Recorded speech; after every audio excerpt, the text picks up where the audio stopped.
Hello and welcome to Talking Live. I'm Dr. Robi Ludwig right here in StarShop Studio in Times Square. And we have a very special show today. As you can tell that we are here Thursday morning. But before we get into the show, I want to thank our friends at Marula Oil. They are basically supporting the show and supporting you, and they're a wonderful company.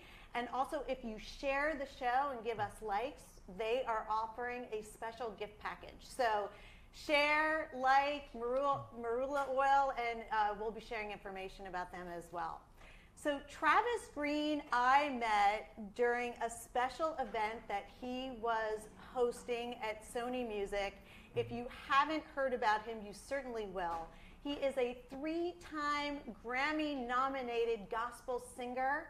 And he is just the most fantastic person you ever want to meet. And he is definitely on a mission of God. We are here to talk about his background. He is singing tonight and on a sold-out tour. Travis, thank you so much for being here. I'm honored to be here, Dr. Robi. You know, as you know, I told my whole family, the moment I met you, I gave you a hug, and you gave me a kiss on the cheek, and I said, I always wanted a younger brother, and I wanted to adopt you as my younger brother, and I told my family, and they're like, yeah, that's cool. We need somebody who can sing.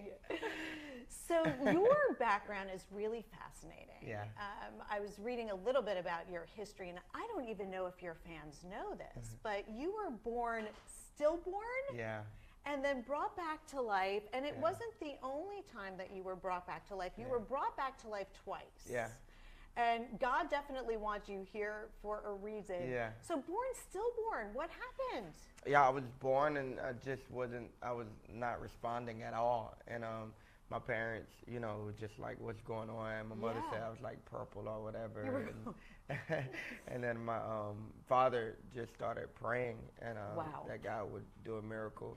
And so he gave me back my life. And then 4 years later after that, when I was 4. You fell out a window? 4 floors, yeah. Oh my gosh. While we're living in Do you Germany. remember that? Well, I never really had a chance to forget it because my mother always talked about it. So I could see where that would be traumatizing. Yeah. It's amazing that you survived that. Yeah. So were you playing near a window? Is that what happened? Exactly, yeah. And it was just open. You know, we're in Germany, and I just ended up falling out of it.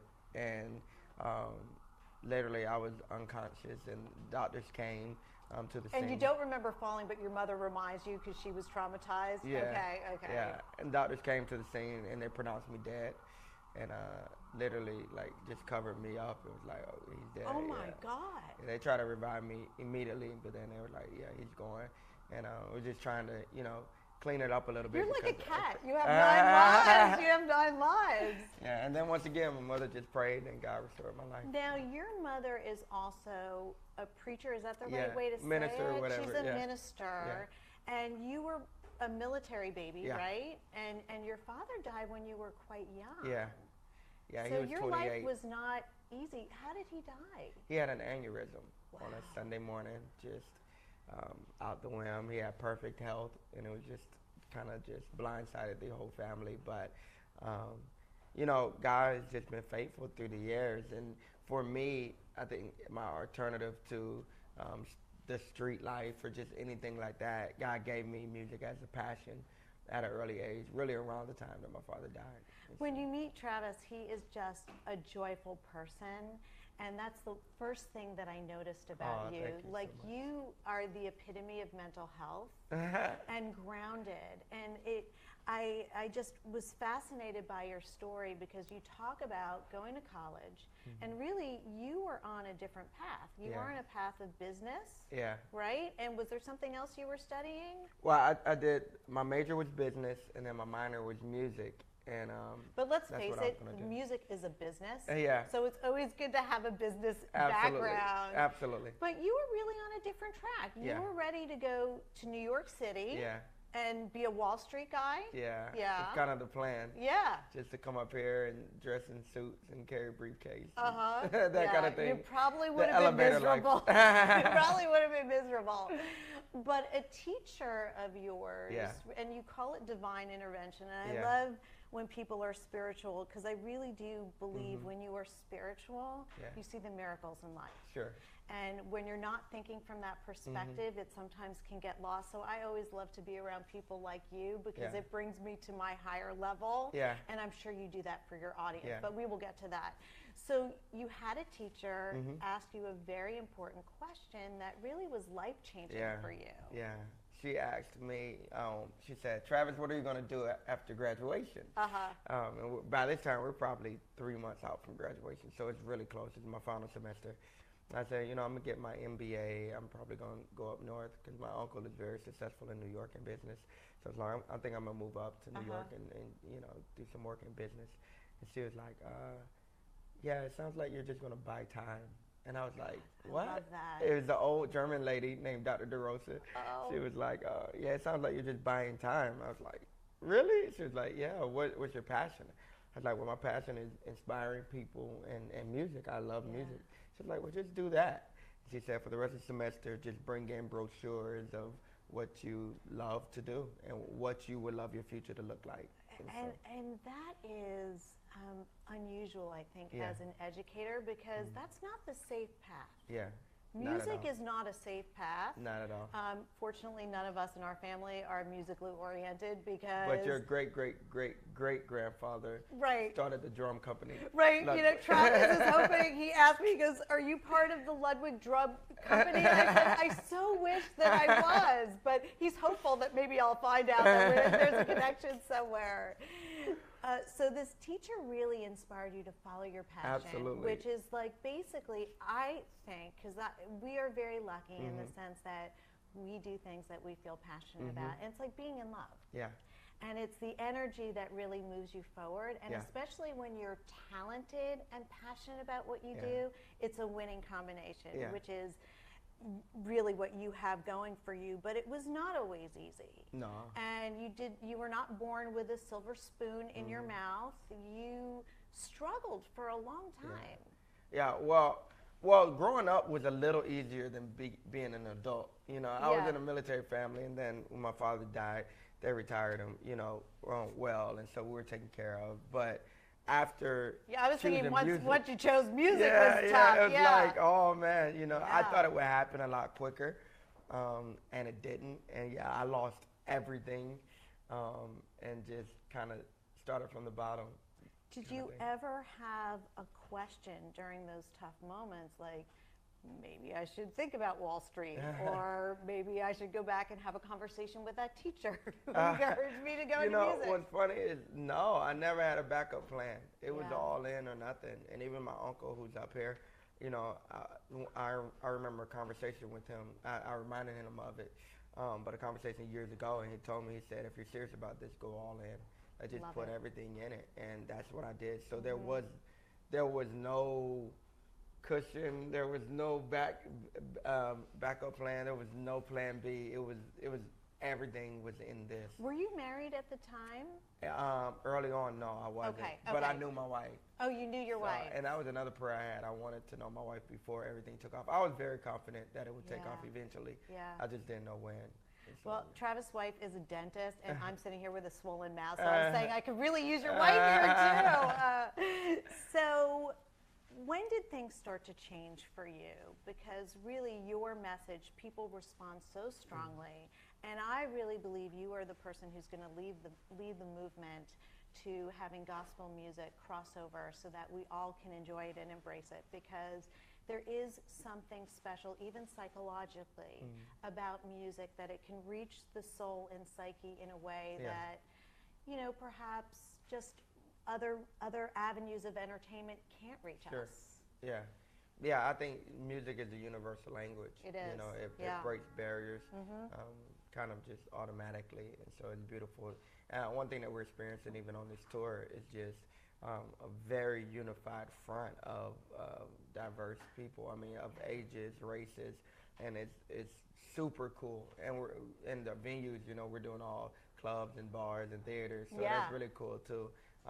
So people who may generally not go to a church, are coming out, and it's really cool to be able to inspire, people outside of the walls of a of a church. And that's really one of your main goals. And you talk about, you write all of your own music in addition to singing it, and talk about writing in this authentic way, talking about real life struggles and real life issues so that people can relate. Yeah. Tell me a little bit about that process for you. Yeah, so that because of my journey, that's kind of what sparked everything to kind of take off. So I started in '07, and then around 2014, I wrote a song called Intentional, and it just started getting the attention of a lot of music execs and radio. And so it moved up the ladder really quickly. And then also in that year, my wife was pregnant with our first child. Oh, how nice. And her water broke halfway through her pregnancy. Oh, really? Yeah. And so the doctor pulled me into the hallway and said, "Mr. Greene, it's obvious your son isn't going to make it, so we're going to take the baby out and you guys can go home and try again." Oh my God, you have difficult births in your family. You come in with like a bang. Yeah. And even my mother-in-law, she was like, "Okay, this is that Greene stuff. Like, my family don't go through all of this, but..." You guys are dramatic from the beginning. I'm not here, I'm here. Yeah. Wow. Yeah, I just think it's something special on us, you know, and so, anyway, my son, you know, God performed a miracle. My wife was on bed rest, poor thing, for 2 months. Oh, that's hard. That's 2 months, literally in the hospital, in the bed. And then they kept him after he was born at 28 weeks. He was 2 pounds. Wow. And they kept him in the hospital for 2 months too. And while this was going on, I wrote another song called Made Away. And Intentional by 2015 went #1. And Made Away by 2016 went #1 Billboard. And they were just huge successes. And that's kind of when everything took off for me. Yeah, and you are just written up in Billboard magazine, and everybody wants you after today. You're going to be on BET, and later tonight at BB King's in Philadelphia tomorrow night, and you're basically in the middle of your tour, in the middle of your dream. And you talk about how it feels to perform live for you as opposed to recording in the studio. And I'm sure you know this. I mean, there are a lot of people who can't perform live, and I've heard you live. We can't hear him live today, but you'll just have to buy a ticket and see him in person.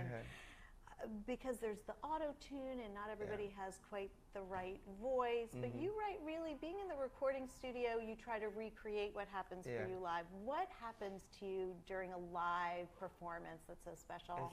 It's weird. It's magical. It's really, I'm in a mode where God places His super on my natural. Yeah. And I don't know. It's kind of like I just kind of come alive, you know. Yeah. I feel different. Everything, the adrenaline. It's like people. You feed off the life and the energy of everybody, right? I do. And you can see them responding to you. There's nothing like it.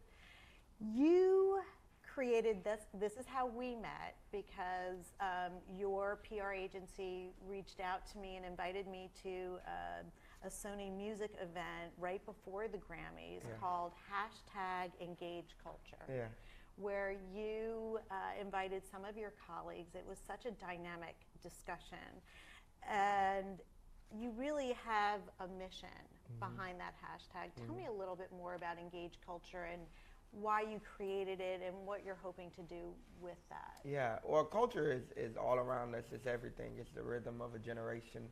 It's the clothes that we wear. It's the food we eat, the art that we collect, the music that we dance to. It's everything, right? It's who we try to please. It's who we try to please. It's what defines a generation. Yes. And there's only 3 responses you can have to culture. You could complain about it, which, which people do. Everyone does. You know, you complain about everything around you. You can conform and just kind of become whatever is happening, or you can confront.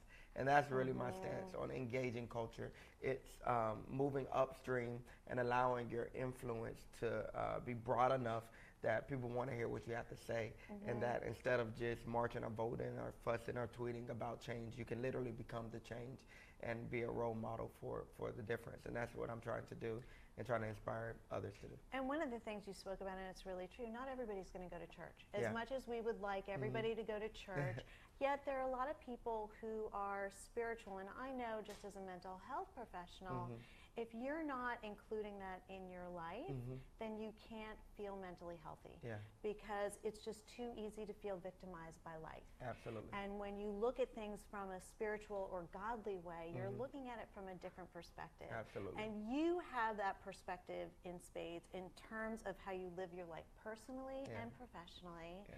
And just even your perspective on Grammy nominations. Yeah. Somebody asked you, how do you feel? Like, you're nominated, but what about that win? I love your answer. Do you remember how you answered that? What did I say? You said something like, each Grammy has its own personality. Yeah. And I love that. Yeah. It was it'll happen for you. Yeah.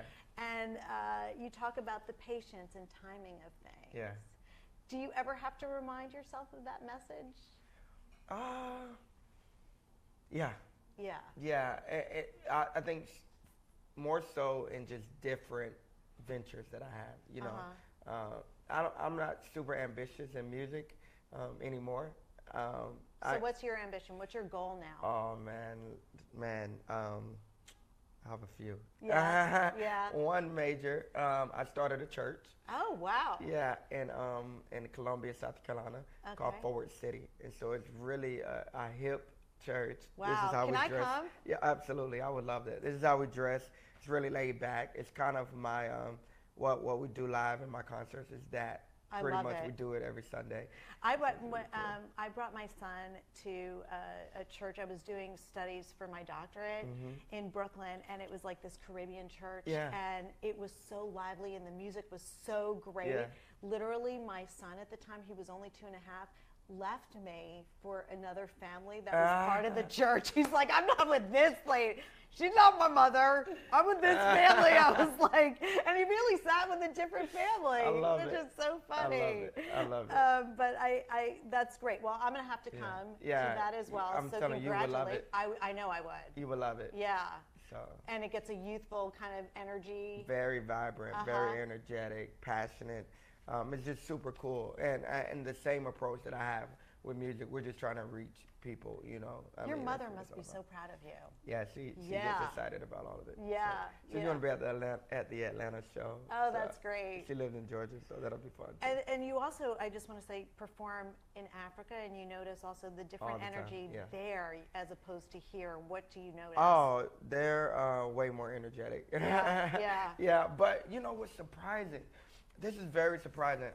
And I probably shouldn't say this, but it's just true. Yeah. I've done, for the past 3 or 4 years, I've done almost every church in America, right? Wow. So I've flown, you know, we fly out every week. And, you know, before I started my church, just going around different churches. I'm very surprised that there's a lot more energy in these venues that we're doing these shows at than a lot of the churches that I've been to.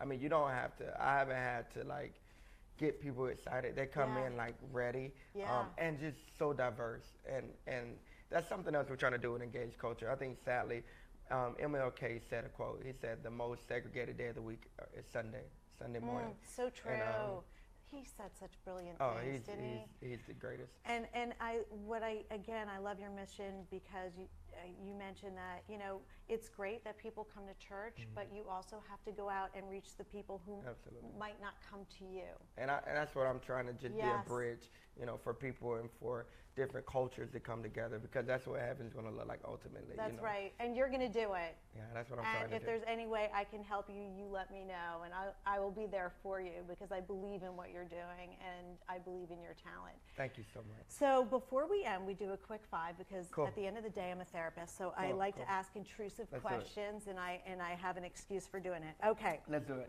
What's your personal image of God? Oh, man. Beauty. Beauty. Just beautiful, multicolored, multifaceted, just beauty. What fortune would you want to get from a fortune cookie? I'll take a Jeep. A Jeep? I just want a Jeep. You want a Jeep? With big tires. Yeah, no, I like that. We'll look for that for you, definitely. If you were a superhero, what would your powers be? Oh, man. The ability to create food. To create food? Yeah, for those in need. It would be really cool just to, yeah. There you go. Here's a biscuit. Just don't ask me to cook it. Yeah. And then we'll be good. Okay. Perfect. What advice did you get that was the most rewarding? My mother. She told me always wear clean underwear because you never know if you get in a car wreck. And what is your lifelong dream? I love your mother. Lifelong dream, legacy. Uh-huh. Legacy, to live a life that my sons will be proud of. Yep. And to leave something behind for them to pick up. Well, you're definitely on your way. Where can people find you, and where can they find you tonight? Yeah, travisgreene.tv is my Okay. website. My social media is Travis Greene TV. Okay. Hashtag Engage Culture. You'll see Yep. that everywhere. Tonight we'll be at BB King's. Oh. So super excited. We'll have a great show. Yeah. We will also have a link so everybody can find Travis Greene and get his new album, which is called Crossover. Crossover. And he's fantastic. You're going to love his music, as do I, as do many people. Thanks for joining us, and we'll see you on Talking Live Monday during our regular time.